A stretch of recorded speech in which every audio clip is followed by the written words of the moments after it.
வணக்கம். இன்னைக்கு நம்ம நோபல் பரிசு யார் யாருக்கு கொடுக்க போகிறாங்கன்றத அனௌன்ஸ் பண்ணியிருக்காங்க. அதை பற்றி பார்க்க போகிறோம். நோபல் பரிசு என்னைக்கு கொடுக்க போகிறாங்கன்னா டிசம்பர் 10, 2025 ஓஸ்லோவில் கொடுக்க போகிறாங்க. ஓஸ்லோன்றது நார்வேயோட கேபிட்டல். ஸோ நார்வேயில் தான் நோபல் பரிசு கொடுக்க போகிறாங்க.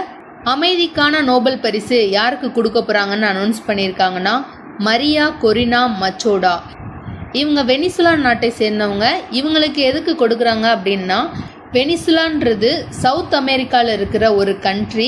இந்த கண்ட்ரியை டிக்டேட்டர்ஷிப்பில் இருந்து டெமோக்ராட்டிக் கவர்மெண்ட்டுக்கு மாற்றுறதுக்கு அமைதியான முறையில் போராடினதுக்காக இவங்களுக்கு இந்த நோபல் பரிசு கொடுக்க போகிறாங்க.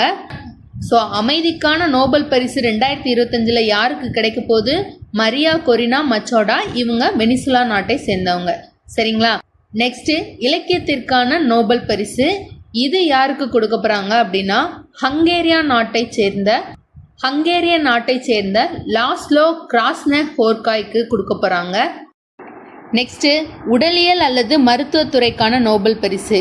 நீங்கள் மருத்துவம், வேதியியல், இயற்பியல் இந்த மாதிரிக்கான நோபல் பரிசு கொடுக்குறப்ப அதோட தியரி என்ன, அது ரியல் டைம் என்ன அப்ளிகேஷனில் நம்ம யூஸ் பண்ணுறோம், நோபல் பரிசு பெற போகிறவங்க எந்த நாட்டை சேர்ந்தவங்க, இந்த பேக்ரவுண்ட் எல்லாத்தையும் தெரிஞ்சு வச்சுக்கோங்க. மருத்துவத்துறைக்கான நோபல் பரிசு யாருக்கு அறிவிச்சிருக்காங்க அப்படின்னா மேரி ப்ரூன்கோ, பிரெட் ராம்ஸ்டல், சிமோன் சஹாபுச்சி. இவங்க 3 பேர்த்துக்கும் மருத்துவத்துறைக்கான நோபல் பரிசு கொடுக்க போகிறாங்க. இவர்களில் மேரி ப்ரூன்கோவும் பிரெட் ராம்ஸ்டலும் அமெரிக்காவை சேர்ந்தவர்கள். சைமன் சஹாபுச்சின்றவர் ஜாப்பனியர்.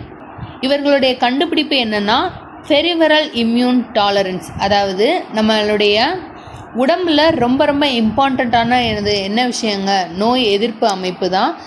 ஏன்னா நம்ம உடம்ப வெளியிலேருந்து வர்ற பாக்டீரியாஸ், வைரஸ்லேருந்து பாதுகாக்கிறது நோய் எதிர்ப்பு அமைப்பு தான்.